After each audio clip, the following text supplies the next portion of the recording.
Assalamualaikum warahmatullahi wabarakatuh. Warahmatullahi wabarakatuh. Waalaikumsalam warahmatullahi wabarakatuh. Perkenalkan, kami dari kelompok 2 akan mempresentasikan hasil kerja kelompok kami yang berjudul Fungsi, Asas, Sifat, dan Penyelenggara Bimbingan dan Konseling di Sekolah Dasar. Yang beranggota kelompok saya, Diana Aulia Rahma,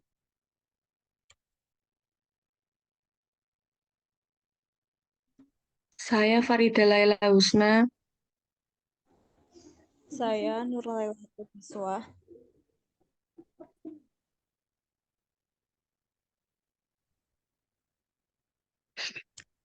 A. Tujuan bimbingan konseling. Menurut Bimo Waldito, menyatakan bahwa tujuan bimbingan dan konseling adalah membantu tercapainya tujuan pendidikan, pengajaran, dan membantu individu untuk mencapai kesejahteraan. Di sisi lain, menurut Dewa Ketut Soekardi, menyatakan bahwa tujuan lain bimbingan dan konseling secara umum adalah sesuai dengan tujuan pendidikan, yaitu terwujudnya manusia Indonesia seutuhnya yang cerdas, beriman, dan bertakwa kepada Tuhan Yang Maha Esa, dan berbudi pekerti yang luhur, memiliki pengetahuan dan keterampilan, serta rasa tanggung jawab masyarakatan dan kebangsaan. Menurut Syariful Ahyar, ada beberapa tujuan dari konseling, yaitu 1. Menyediakan fasilitas untuk perubahan tingkah laku. Yang kedua, meningkatkan hubungan antar perorangan, pembinaan kesehatan mental, dan meningkatkan keterampilan untuk menghadapi masalah, menyediakan fasilitas untuk pengembangan kemampuan, meningkatkan kemampuan dalam menentukan keputusan.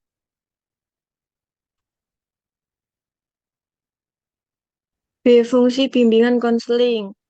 1. Fungsi pemahaman.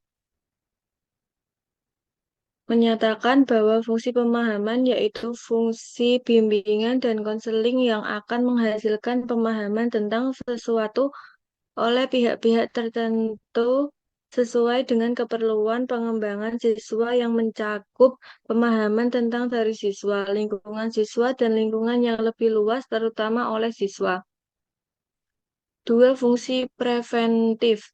Fungsi preventif yaitu fungsi yang berkaitan dengan upaya konselor untuk senantiasa mengantisipasi berbagai masalah yang menghindarkan diri dari perbuatan atau kegiatan yang membahayakan dirinya. Adapun teknik yang dapat digunakan adalah pelayanan, orientasi, informasi, dan bimbingan kelompok. Beberapa masalah yang perlu diinformasikan kepada para konseli dalam rangka mencegah terjadinya tingkah laku yang tidak diharapkan, diantaranya bahayanya minuman keras, merokok, penyalahgunaan obat-obatan, dropout, dan pergaulan bebas atau free sex. 3. Fungsi perbaikan. Fungsi perbaikan yaitu fungsi bimbingan dan konseling yang akan menghasilkan terpecahnya atau teratasinya berbagai permasalahan yang dialami siswa. Fungsi perbaikan ini diharapkan dapat menghasilkan terpecahnya atau teratasinya berbagai permasalahan yang dihadapi siswa. 4. Fungsi pengembangan. Fungsi pengembangan yaitu fungsi bimbingan dan konseling yang sifatnya lebih proaktif dari fungsi-fungsi lainnya. Konselor senantiasa berupaya untuk menciptakan lingkungan belajar yang kondusif dan memfasilitasi perkembangan konseli. Teknik bimbingan yang dapat digunakan di sini adalah pelayanan informasi, tutorial, diskusi kelompok atau curah pendapat, brainstorming, homeroom, dan karya wisata. 5. Fungsi penyaluran. Fungsi penyaluran yaitu fungsi bimbingan dan konseling dalam membantu konseli memilih kegiatan ekstrakurikuler, jurusan atau program studi, dan memantapkan penguasaan karir atau jabatan yang sesuai dengan minat, bakat, keahlian, dan ciri-ciri kepribadian lainnya. Dalam melaksanakan fungsi ini, konselor perlu bekerja sama dengan pendidik lainnya di dalam maupun di luar lembaga pendidikan. 6. Fungsi adaptasi. Fungsi adaptasi yaitu fungsi membantu para pelaksana pendidikan, kepala sekolah atau madrasah dan staf konselor dan guru untuk menyesuaikan program pendidikan terhadap latar belakang pendidikan, minat, kemampuan, dan kebutuhan konseli. 7. Fungsi penyesuaian. Fungsi penyesuaian yaitu fungsi bimbingan dan konseling dalam membantu konseli agar dapat menyesuaikan diri dengan diri dan lingkungannya secara dinamis dan konstruktif. 8. Fungsi perbaikan. Fungsi bimbingan dan konseling untuk membantu konseli sehingga dapat memperbaiki kekeliruan dalam berpikir, berperasaan, dan bertindak atau berkehendak.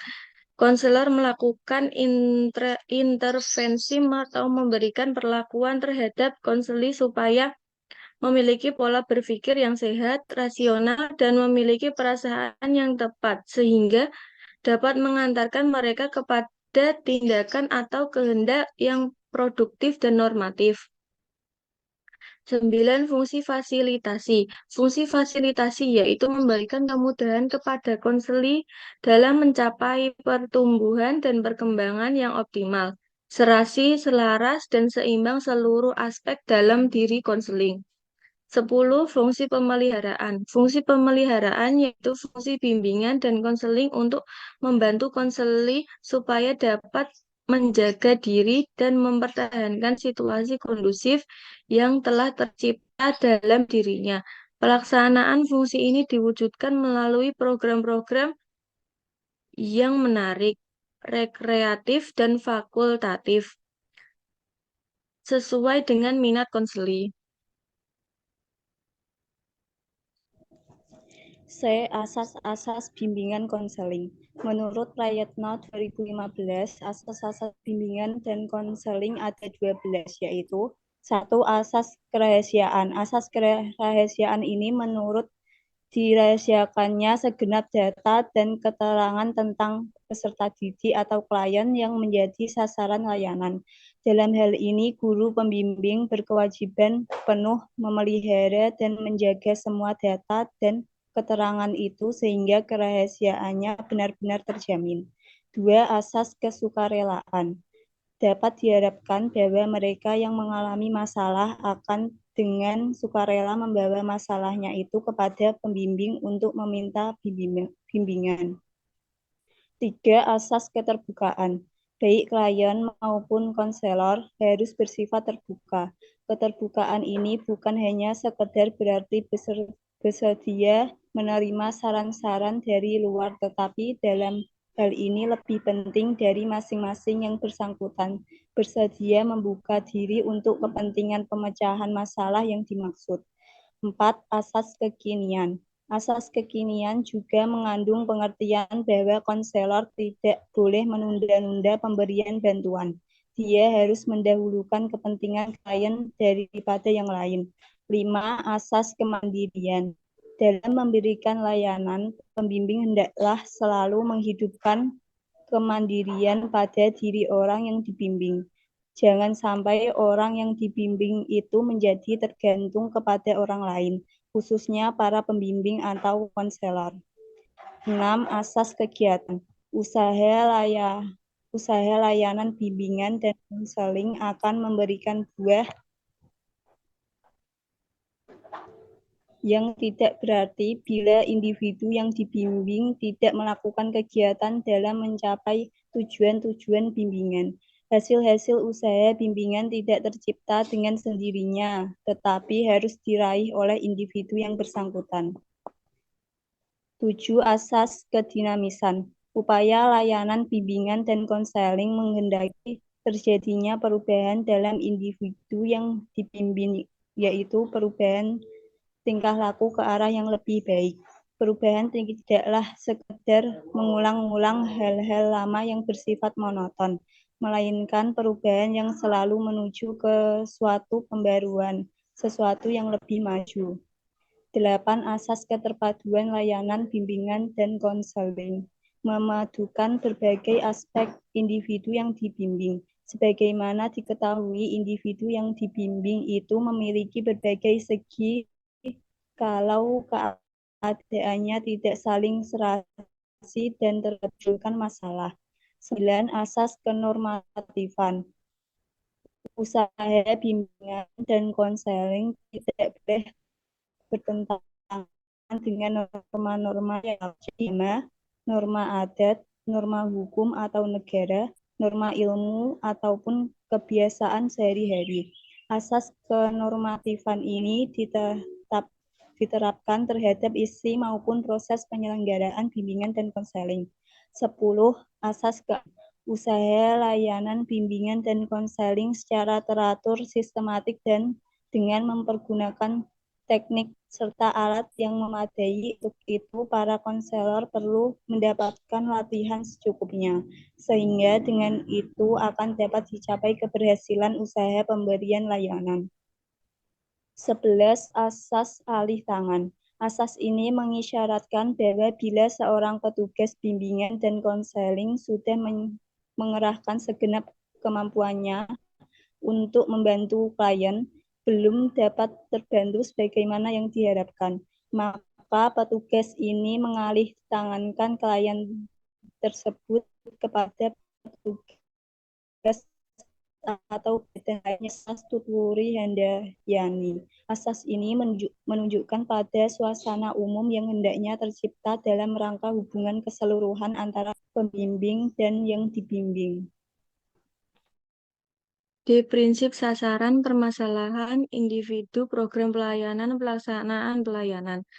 Prinsip-prinsip bimbingan adalah hal-hal yang dapat dijadikan pedoman dalam pelaksanaan layanan bimbingan.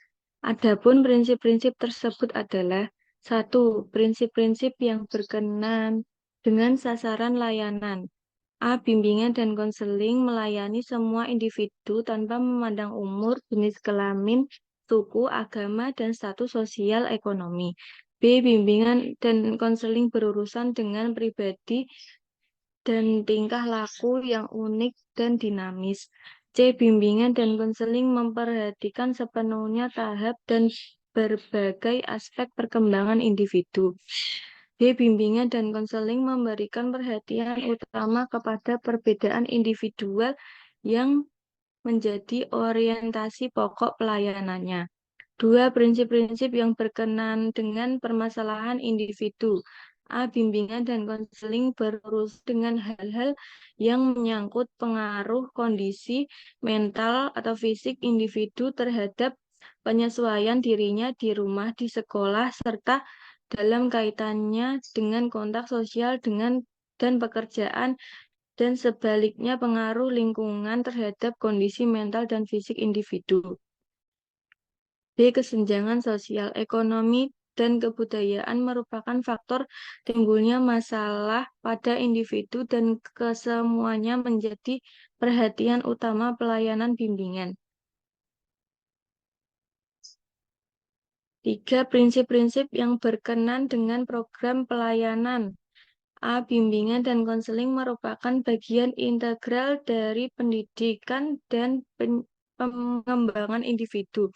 Karena itu, program bimbingan harus disesuaikan dan dipadukan dengan program pendidikan serta pengembangan peserta didik.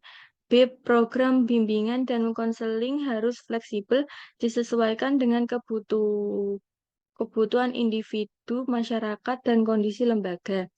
C. Program bimbingan dan konseling disusun secara berkelanjutan dari jenjang pendidikan yang terendah sampai yang tertinggi. D. Terhadap isi dan pelaksanaan program bimbingan dan konseling perlu adanya penilaian yang teratur dan terarah. 4. Prinsip-prinsip yang berkenan dengan pelaksanaan layanan. A. Bimbingan dan konseling harus diarahkan untuk pengembangan individu yang akhirnya mampu membimbing diri sendiri dalam menghadapi permasalahan. B. Dalam proses bimbingan dan konseling, keputusan yang diambil dan hendak dilakukan oleh individu hendaknya atas kemauan individu itu sendiri, bukan karena kemauan atas desakan dari pembimbing atau pihak lain. C. Permasalahan individu harus ditangani oleh tenaga ahli dalam bidang yang relevan dengan permasalahan yang dihadapi. D. Kerjasama antara pembimbing, guru, dan orang tua sangat menentukan hasil pelayanan bimbingan. E. Pengembangan program pelayanan bimbingan dan konseling ditempuh melalui pemanfaatan yang maksimal dari hasil pengukuran dan penilaian terhadap individu yang terlihat dalam proses pelayanan dan program bimbingan dan konseling itu sendiri. E. Ruang lingkup. Ruang lingkup bimbingan dan konseling dapat dilihat dari beberapa segi, yaitu 1. Ruang lingkup dari segi pelayanan. 1. Keterkaitan antara bidang pelayanan bimbingan konseling dan bidang-bidang lain terdapat 3 bidang pelayanan bimbingan, 1. Bidang kurikulum dan pengajaran, 2. Bidang administrasi dan kepemimpinan, 3. Bidang kesiswaan. 2. Tanggung jawab konselor sekolah dalam melaksanakan tugas-tugas dan tanggung jawab konselor menjadi pelayanan bagi pencapaian tujuan pendidikan secara menyeluruh. 2. Ruang lingkup dari segi fungsi. Fungsi bimbingan konseling dikelompokkan menjadi 4 fungsi pokok, antara lain 1. Fungsi pemahaman. Konseling membantu konseli agar memiliki pemahaman terhadap dirinya atau potensi dan lingkungannya. 2. Fungsi pencegahan, yaitu fungsi yang berkaitan dengan upaya konselor untuk senantiasa mengantisipasi berbagai masalah yang mungkin terjadi dan berupaya untuk mencegahnya supaya tidak dialami oleh konseli. 3. Fungsi pengentasan, yaitu konselor mengentas dengan menggunakan kekuatan-kekuatan yang berada di dalam diri klien sendiri. 4. Fungsi pemeliharaan dan pengembangan, berarti memelihara segala yang baik yang ada pada diri individu, baik hal yang merupakan pembawaan maupun dari hasil pengembangan yang telah dicapai selama ini. 3. Ruang lingkup dari segi sasaran. Dari segi sasarannya, bimbingan dan konseling di sekolah diperuntukkan bagi seluruh siswa dengan tujuan agar siswa secara perseorangan mencapai perkembangan optimal melalui kemampuan pengungkapan, pengenalan, penerimaan diri dan lingkungan, pengambilan keputusan, pengarahan diri, dan perwujudan diri. 4. Ruang lingkup dari segi masalah. Dari segi masalah yang dihadapi ruang lingkup BK antara lain 1. Bidang bimbingan konseling pendidikan pengembangan kemampuan belajar, yaitu membantu peserta didik mengembangkan kemampuan belajar dalam rangka mengikuti pendidikan sekolah atau madrasah dan belajar secara mandiri. 2. Bimbingan konselir karir pengembangan karir, yaitu bidang pelayanan yang membantu peserta didik dalam memahami dan menilai informasi, serta memilih dan mengambil keputusan karir. 5. Ruang lingkup dari segi sosial budaya. Adapun ruang lingkup dari segi sosial budaya adalah pengembangan kehidupan sosial, yaitu bidang pelayanan yang membantu peserta didik dalam memahami dan menilai serta mengembangkan kemampuan hubungan sosial yang sehat dan efektif dengan teman sebaya, anggota keluarga dan warga lingkungan sekolah.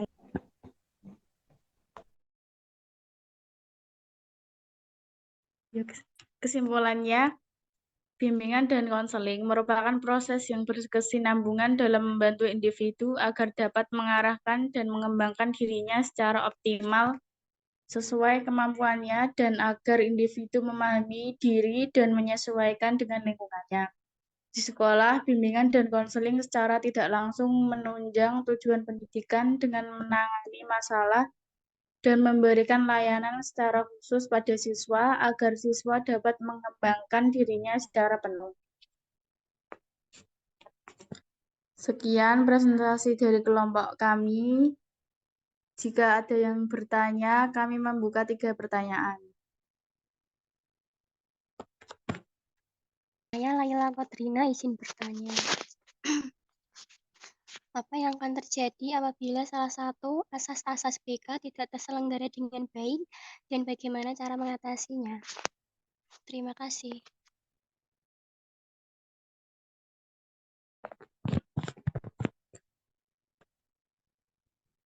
Baik, saya akan menjawab pertanyaan dari Mbak Laila. Jika salah satu asas bimbingan konseling tidak terselenggara dengan baik, dapat terjadi penyalahgunaan kekuasaan, pelanggaran hak individu, atau kehilangan kepercayaan dalam proses konseling. Cara mengatasinya meliputi meningkatkan kesadaran, pelatihan, supervisi, penerapan kode etik, edukasi klien, dan evaluasi rutin praktek konseling. Bagaimana, Mbak? Apa sudah menjawab? Baik, sudah. Terima kasih. Silakan yang mau bertanya lagi.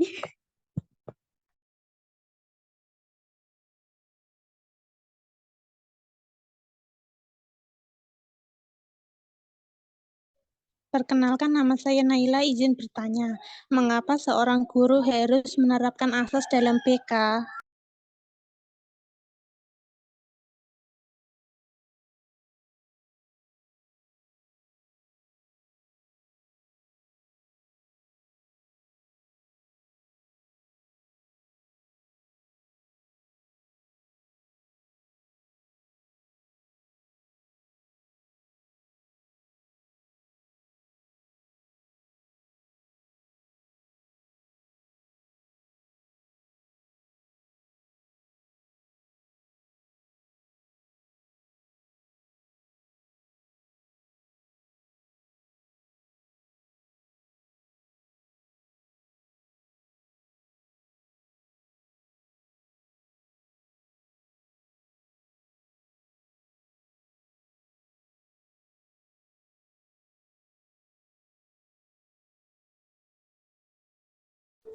Saya akan menjawab pertanyaan dari Naila.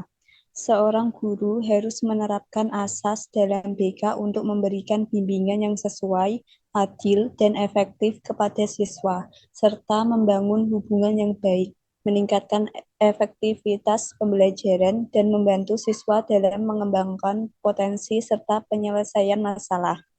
Gimana, Mbak Naila? Baik, terima kasih. Teman-teman ada yang mau bertanya lagi?